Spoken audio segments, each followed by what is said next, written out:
बहुत समय पहले की बात है। एक गांव में एक बहादुर और साहसी लड़की रहती थी। उस बहादुर लड़की का नाम किरण था। किरण छोटे उम्र से ही वीरता की भावनाओं में और उनके माँ बाप के साथ बिताए गए समय में प्रेरणा पाती थी। किरण के पिता एक सामान्य से किसान थे, लेकिन उन्होंने हमेशा किरण की शौर्य एवं साहस भरी कहानियों से उसकी मनोबल को बढ़ावा दिया करते थे। उन्होंने किरण को सिखाया कि बड़े संघर्षों का सामना करना और समस्याओं का समाधान निकालना केवल मर्दों का ही काम नहीं होता। यह बात उस लड़की के जहन में बस गई। एक दिन गांव में खबर फैल गई कि पास के जंगल में एक बहुत ही खतरनाक राक्षस आया है और वह गांव पर आक्रमण करने की कोशिश कर रहा है। गांव के सभी लोग बहुत घबराते और डरे हुए थे और सबको राक्षस के डर लग रहा था। लोगों में अफरा तफरी का माहौल बन गया। सभी लोग चीखते चिल्लाते घरों में छिपकर उस राक्षस से रक्षा की बात कर रहे थे, लेकिन कोई भी उस खतरनाक राक्षस का सामना नहीं करने को तैयार था। किरण ने इस स्थिति को देखकर बहुत दुखी। उसने तय किया कि अब वह पूरे गांव को सुरक्षा खुद करेगी। वह तुरंत अपने पिता से मिलने पहुंची और उनसे उस राक्षस के खिलाफ लड़ने की इच्छा और संकल्प व्यक्त की। उसके पिता अपनी बेटी की बहादुरी और साहस को देखकर बहुत प्रसन्न हुए।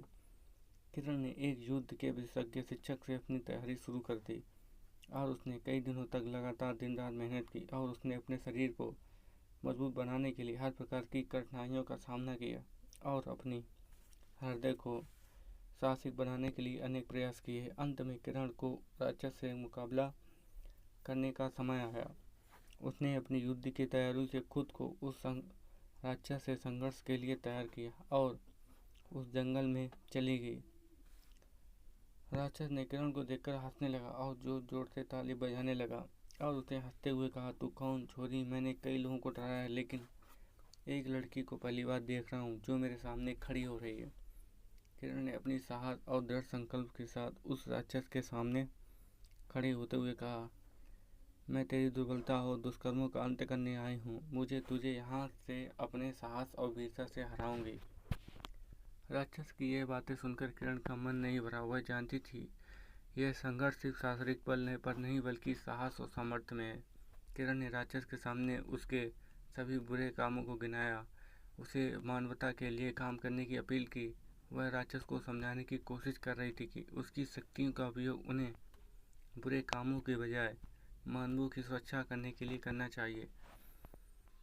राक्षस ने किरण की बातों को सुनकर सोचने लगा और उसके दिल में कुछ बदलने लगा।